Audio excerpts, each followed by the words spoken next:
Rickie Ricardo, fantastic broadcaster, whether he's broadcasting in Spanish or in English, has been all over professional sports, has done some stuff with the hated Yankees. I'm not going to hate on you for that, though. You've done some games for the Yankees here in Boston, down for the Red Sox.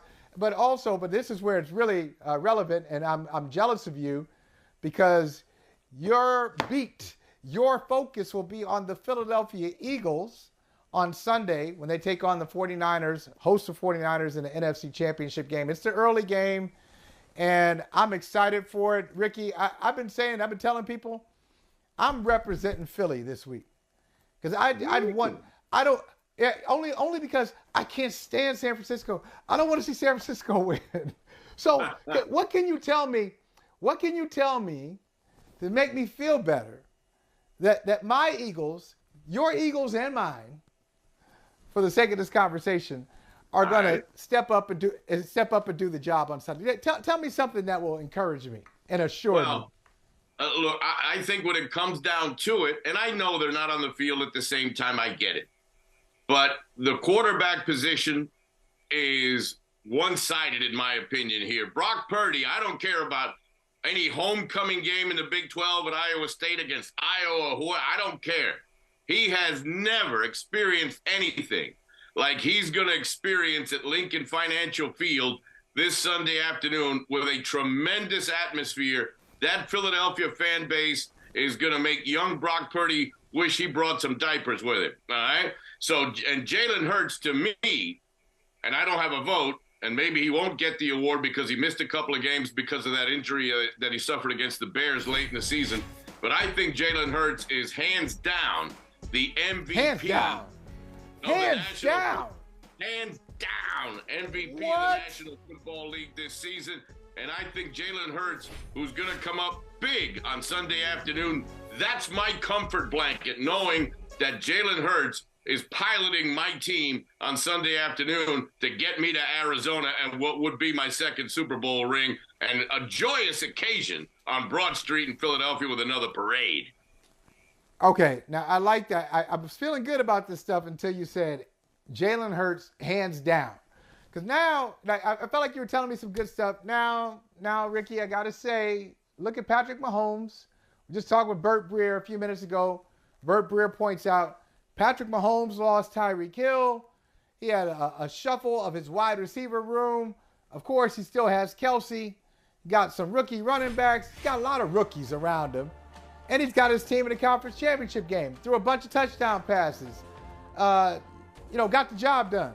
Why do you say Hurts hands down over Mahomes? What does Hurts have that Mahomes doesn't? From what I saw this year, Michael, when Jalen Hurts was not on the field, the difference was so drastic with Gardner Minshew in the game, especially when you look at the game in Dallas on Christmas Eve, or even when the New Orleans Saints came into Philadelphia and beat the Eagles without Jalen Hurts. It is night and day, the two teams, when Hurts is on the field as compared when Jalen Hurts is not on the field. So if the award is most valuable to your team, look, I watched Henny the other day against Jacksonville march down the field with that set of receivers and what Andy Reid has been able to do scheme-wise, and Andy is obviously one of the guys that we admire in Philadelphia, but I saw the Chiefs continue to operate at a very, very high level without Patrick Mahomes. Now, you take Jalen Hurts out of the Eagle lineup, and what I saw this year was a sputtering engine that was nowhere near what it was when Jalen Hurts was on the field. And look, if I'm looking at it through Eagle-colored glasses, color me guilty of it, okay? But I just think Jalen Hurts has done just a tremendous job this year. And look, work ethic, Michael, I'll give you a comparison. Jalen Hurts is, to me, the equivalent of what Aaron Judge is in the Yankee clubhouse. Young, energetic, this new breed of athlete that is dedicated to his craft and spreads an energy within the group of players that he's with, regardless of who gets traded in, who comes out. It is contagious the way a guy like Jalen Hurts spreads the work ethic, the professionalism, being level-headed, never too high, never too low. Very, very similar to that of number 99, Aaron Judge, that I deal with on a daily basis with the Yankees. tremendous young athletes and tremendous young people. So you're on an MVP run. That's why you're spoiled now, Ricky. You know, That's right. Aaron Judge wins the MVP, and then you go over to the Eagles. Jalen Hurts having an MVP type season, so you think he should get it too. Tell me this: we know about the MVPs. We know about previous MVPs and MVP candidates, whether it's Mahomes in Kansas City or Jalen Hurts right now in Philadelphia. Tell me, in Philadelphia with the Eagles, tell me somebody who is impactful but is not getting the credit from the national media, where you all know locally, oh man, they're missing it. This is the guy people should be talking about, and we don't talk about that person enough. Who is that? That's easy. Hassan Reddick. Hassan Reddick is a guy that came over as a free agent, local guy. Hassan Reddick has been that pass rusher, that guy, that dangerous guy that goes along with the tremendous depth that the Eagles have on the defensive line. And you mentioned earlier, the names of Brandon Graham and Fletcher Cox. And there's a bevy of names that we can talk about. But the piece that was the final piece to that defense to really put pressure on the quarterback and has had a very quiet but tremendous season has been Hassan Reddick. He comes off that edge on either side, and he is a bolt of lightning. Putting Hassan Reddick on this team, and I watched this defense with a lot of the same guys for the last couple of years, but Reddick's addition this year, a brilliant signing by Howie Roseman. Look out for Reddick to make Brock Purdy's afternoon a nightmare on Sunday afternoon. But to answer your question, local product, no one talks about him. Hassan Reddick has been an incredible addition to the Eagle defense. I love it. And you know what else is incredible? And I'm always amazed by this. I'll tell you, Ricky, this is just something I've always felt for a while. And maybe it's because, I'm ashamed to admit how many years of Spanish classes I've taken.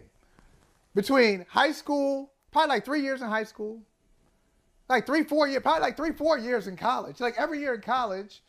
And then when I get into a situation where somebody speaks Spanish to me, I choke. I like, wait a minute, slow down.